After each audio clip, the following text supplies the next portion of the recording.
So, growing up, I'm sure most of us were exposed to the show Shark Tank at some point, but if you weren't, here is the premise. Essentially, you've got entrepreneurs or wannabe entrepreneurs pitching this panel of five billionaires known as sharks who could potentially invest in their companies if they believe in them. While this show offers a very dramatized approach to startup investing and angel investing, it was actually my first exposure to this idea and opened up my mind to the potential of investing in early stage companies. Now, since then, startup investing has become a much more accessible type of investment due to the rise of many startup investing related platforms such as StartEngine. And this platform actually has a little bit of extra significance to me because their primary spokesperson is Kevin O'Leary, who is one of those five original sharks from Shark Tank. So in this video, I'm going to be providing you with a full in-depth StartEngine review from start to finish of all of the core features, benefits, and cons to using this platform for investing in startups. And if at any point you want to sign up for StartEngine, I'll have a link in the pinned comment and description below for you to use at your convenience. But without further ado, let's start off with what StartEngine actually is. Well, founded in 2014, StartEngine is a crowdfunding platform for investing in startups. Essentially what that means is they take a lot of different people who want to invest just a little bit of money into a startup, they pool all of that money together, and then they invest that money into the startup. In the past, you had to have $25,000 or more just to get invested in startups, but now with a platform like StartEngine, you can start with as little as $99 in some cases on their platform. This basically serves to democratize the world of startup investing and allows the little guys like you and me to get in on some of these companies that might have massive potential for growth. Now, how does the platform actually work? Well, similar to something like Kickstarter or Indiegogo, you're able to browse the different projects available on the platform and decide how much money you want to allocate to each of them. Now, the difference is instead of those funds being used to purchase a product, they are actually being used to invest in that company. Instead of receiving a product, you're receiving ownership shares in that company that you are allocating your funds to. Now, with that ownership, it's hopefully going to grow in value as the company continues to succeed, and it's also going to give you other rights, like being able to vote in company decisions in some cases. Now, you don't have to exercise that right, and for many people, they choose to just have this be a purely passive investment, but if you do want to vote in company decisions and make your voice heard, you're able to do that with some investments on StartEngine.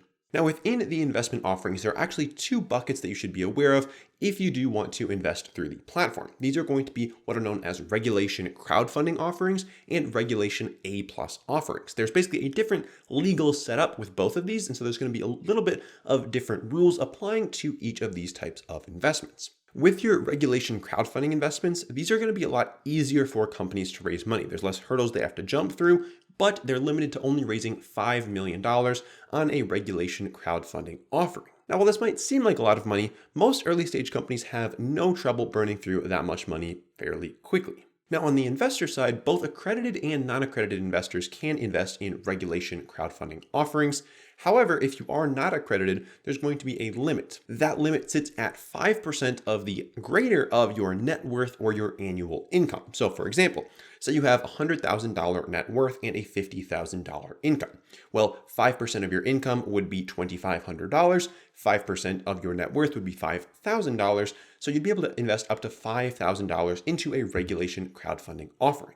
Accredited investors, on the other hand, will have no limit when investing in regulation crowdfunded offerings or regulation A+ offerings. Now, with a regulation A+ offering, companies can raise up to $75 million per year. But the catch is they have to go through the SEC to get approval before they're able to do that, making this a much more drawn out process that can take 6 months or more just to get through all of that compliance work. Now, on the investor side, again, both accredited and non-accredited investors can participate. And for non-accredited investors, the limit is a little bit higher here with up to 10% of your annual income or net worth. So now that you understand how the platform actually works, let's dive into some of the features that set StartEngine apart from many of the other platforms out there that may be doing similar things. The first of which is that you can actually invest in the StartEngine platform. So you can invest in StartEngine, the company, through StartEngine's website. There's currently a regulation A+ offering going on where you can invest in StartEngine, and they've currently raised over $11.7 million in this crowdfunding raise. So if you do believe in the company and you want to put your money behind the company as a whole, you can choose to do that through the platform. The next cool feature StartEngine offers is what is called their owner's bonus. This is essentially an optional subscription you can pay for, which is going to give you additional shares in the companies that you choose to invest in. Basically, you're going to be getting 10% bonus shares of all eligible investments. So for example, say you wanted to allocate $2,500 to a startup that was eligible for the owner's bonus. By allocating that $2,500, you're actually going to receive $2,750 in ownership in the company. So you get an extra $250 bonus with that investment, and that can be applied to as many investments as you make during the year that are eligible for the owner's bonus. Now, like I mentioned, this is a subscription and it comes in at a cost of $275 per year. So doing the math there, if you plan to invest more than $2,750 throughout the course of the year into startups through StartEngine, it might make sense for you financially to go for that owner's bonus. If not, then it probably doesn't make a whole lot of sense for you to purchase that subscription. Now, the last feature I want to highlight is very unique to StartEngine as well, and it is StartEngine Secondary. So one big problem that a lot of startup investors have is that they allocate money into their startups and then they're not able to access those funds or sell their shares for quite a long period of time, okay? With the startup investment, there's really only two ways for you to cash out in most cases. Either the startup gets acquired by a larger company, in which case the shareholders get a payout. It could be a large return, it could be a small return, or they could just be breaking even. Or the company IPOs. This is an initial public offering. And in that case, the company makes their shares available to the public markets, and you're able to then sell your shares on the public market and cash out. But those things can take quite a long time. We're talking 5-10 years or more in some cases. So StartEngine Secondary is basically a secondary market within StartEngine that allows you to sell your shares early to other investors that maybe missed out on that initial crowdfunding round. Now, while there's no guarantee that there will be a buyer on the other end, this is still a huge plus for StartEngine because it allows you the possibility of getting out of your investment early if you do need to access those funds. That being said, let's talk a bit about the returns that a person could expect when investing on StartEngine. Well, like I mentioned, you're really only going to see returns during a liquidity event. So again, these are most commonly either an acquisition or an initial public offering.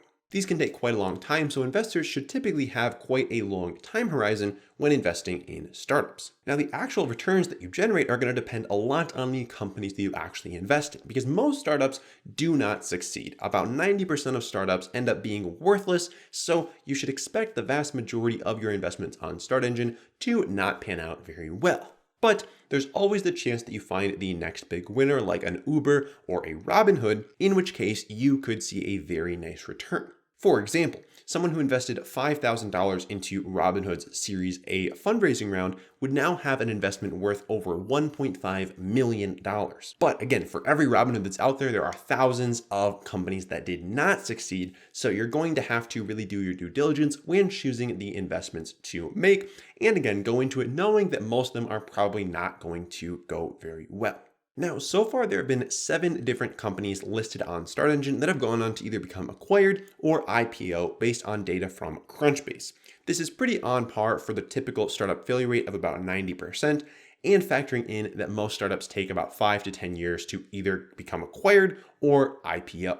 Now that you understand the return profile, let's talk a bit about fees. As most investment platforms do, StartEngine does impose a fee for some parties involved with their transactions. So we do have a full video detailing the StartEngine fee structure, which you can find up here, but here's a little bit of an abbreviated version.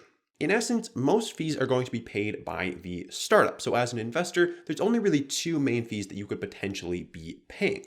There's a potential 3.5% processing fee that you could pay on your investments. And then there's another 5% commission fee that you could pay for selling your shares early through StartEngine Secondary. That 3.5% processing fee will not apply to all investments, but that 5% secondary commission will apply to all shares sold through StartEngine Secondary. But again, for more details, make sure you check out that StartEngine fees video. So laying everything out here, let's look at the pros and the cons of StartEngine. On the pros, you've got a wide variety of startups to research and invest in. We're talking hundreds of different startups listed on the StartEngine platform. This is much more than virtually all other startup investing platforms out there. Additionally, that secondary market for selling your shares early is quite a big pro in my opinion, because it gives you that opportunity to liquidate your investment if you need to. You've also got minimum investments as low as $99 to invest in a company, which is a huge pro in my opinion, because as these platforms aim to do, it really democratizes the world of startup investing. And lastly, they have a track record of multiple successful exits from different companies that raised their funds on StartEngine. Now, taking a look at the cons, the first of which is that there is minimal vetting from StartEngine of the platforms listed. So they have to meet obvious standards, both on financials and just being a legitimate company. So as long as the company is legitimate and there is no fraud going on, they're probably going to get approved to be listed on StartEngine. StartEngine is not vetting these things for quality. They're just making sure that it's not a scam. Some other startup investing platforms actually vet the companies that are listed there, and so they offer a much smaller curated list of companies that they have much more conviction behind. Now, another con is that there are higher than average fees for startups that want to raise money on StartEngine. So on the startup side of things, there are going to be a number of fees that they're going to have to pay. So that could potentially reduce the number of startups that want to raise on StartEngine because they're hesitant to pay those higher fees. And then lastly, there's also that 5% commission for selling your shares early, which is another con for the StartEngine platform. But tying things together here, if you're an investor looking for a time-tested way to invest in startups without having a ton of money invested in each company, again, starting at like $99 to invest in some companies on the platform, then StartEngine might be a viable place for you to start sifting through deals and see what catches your eye. It's certainly one of the easiest places to get started, and if you want to try out the platform for yourself, again, we have a link in the description and pinned comment below that will allow you to do just that. And if you want a written review of the StartEngine platform, we have a comprehensive article over on our website, startupyields.com, that you can check out by heading over to Google, searching for StartEngine review, and then clicking on the link for startupyields.com. We'll see you over there.